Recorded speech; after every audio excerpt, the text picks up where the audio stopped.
मुख्य 22 बातें हैं जो हमारी 22 संकल्प हैं। शिक्षा, स्वास्थ्य, कानून व्यवस्था में सुधार कैसे हो पाएगा, पुलिस रिफॉर्म्स के माध्यम से होगा, और कृषि क्षेत्र को हमने ख़ास तौर से उसमें भूमिका अपनी बनाई है। और युवाओं के लिए जो बड़ी बात कही है कि हम 1 करोड़ नौजवानों को नौकरी देना चाहेंगे। जी, आप गठबंधन में आपकी पार्टी दूसरी सबसे बड़ी पार्टी है, लेकिन जिस तरह से प्रधानमंत्री वाराणसी की रैली कर रहे हैं, मुख्यमंत्री योगी ने सीधा इसको जिन्ना भर से मतलब हिंदू मुस्लिम करने की कोशिश कर रहे हैं, आप लोग के पास क्या बाइनरी है?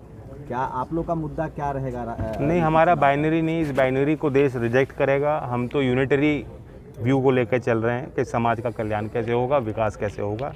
कैराना के बाई इलेक्शन में मैंने एक नारा दिया था कि जिन्ना नहीं गन्ना जीतेगा, और आखिरकार किसानों की जीत हुई थी। और आज भाजपा के नेता सब बौखलाहट में, उन्हें समझ नहीं आ रहा। जब उन पे कोई विकास का कोई ट्रैक रिकॉर्ड नहीं, कोई हिसाब नहीं दे पा रहे, अब दोबारा से जिन्ना को खोद के लाए हैं।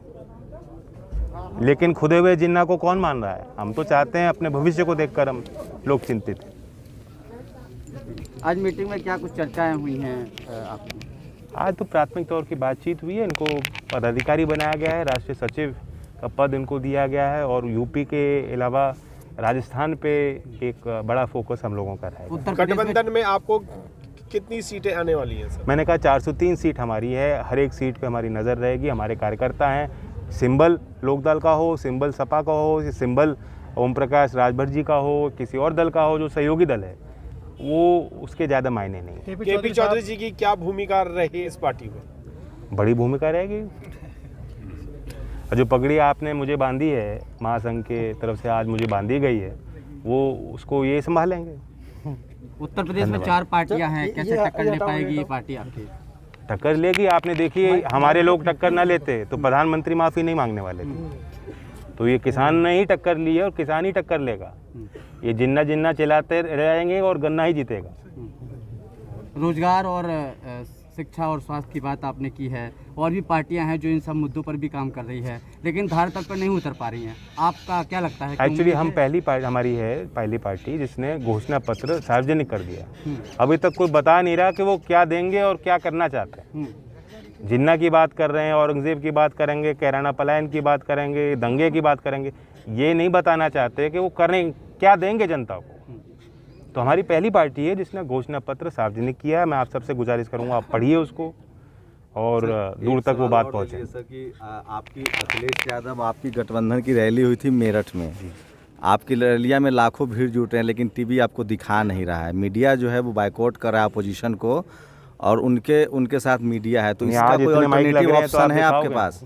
जहाँ इतने माइक लग रहे हैं तो दिखेंगे हम, मुझे उसकी चिंता नहीं है। और ये सोशल मीडिया के ज़माने में अब तो हर एक के हाथ में फ़ोन है, हर एक के हाथ में कलम है, हर एक के हाथ में ताकत है, हर एक की आवाज़ दूर तक पहुंच रही है। तो इसलिए मुझे विश्वास है कि हमारी आवाज़ दबने वाली नहीं है। और आज के बाद अब 23 तारीख जो 23 दिसंबर किसान दिवस है, वहाँ हम दोबारा फिर साझा मंच रखेंगे, किसान की बात करेंगे। जिन किसानों ने बड़ी कुर्बानियाँ दी हैं, बलिदानी दी है, उनके प्रति अपनी जो संवेदना है, जो हमारी भावना है, वो व्यक्त करेंगे। आज जिस तरह की क्रांति गांव देहात में है, जो भावना आई है, जो चेतना जागी है, ये बहुत वर्षों बाद देखने को मिल रही है। और इसलिए हमें उम्मीद है कि ख़ास तौर से एससी, बैकवर्ड कम्युनिटीज़ जो भी खेती करते हैं, उनको संगठित करने का काम जो हम करना चाहते हैं, उसमें केपीजी योगदान देंगे। लोकदल का आपको महासचिव बनाया गया है, क्या उत्तर प्रदेश में जो दलित एट्रोसिटी हो रही है उसको सर किस तरह से कंट्रोल करोगे सर? क्योंकि सरकार तो बिल्कुल उतर चुकी है जमीन पे। देखिए, उसी को कंट्रोल करने के लिए मैं आपको बताना चाहता हूं कि मुझे जीवन में 2-3 बार ऐसे मौके मिले। पहले मुझको जो हमारे सीताराम केसरी स्वर्गीय पार्टी के अध्यक्ष थे, उन्होंने मुझे कहा कि मैं आप कांग्रेस ज्वाइन कर लीजिएगा, हम आपको राष्ट्रीय स्तर पर जिम्मेदारी दे देते हैं। मैंने विनम्रता से उनको कहा कि नहीं, मैं अपने सरकारी अधिकारी कर्मचारियों के बीच में सामाजिक कार्य कर रहा हूँ, मैं उससे खुश हूँ। उसके बाद में फिर जब सूरज भान साहब हमारे गवर्नर थे उत्तर प्रदेश के, तो उन्होंने भी मुझे कहा कि अटल बिहारी वाजपेयी साहब के पास मुलाकात कराने ले गए। उन्होंने कहा कि आप ज्वाइन करिए। मैंने कहा नहीं, मेरी विचारधारा नहीं मिलती है, और मैं आपका आभार धन्यवाद करता हूँ।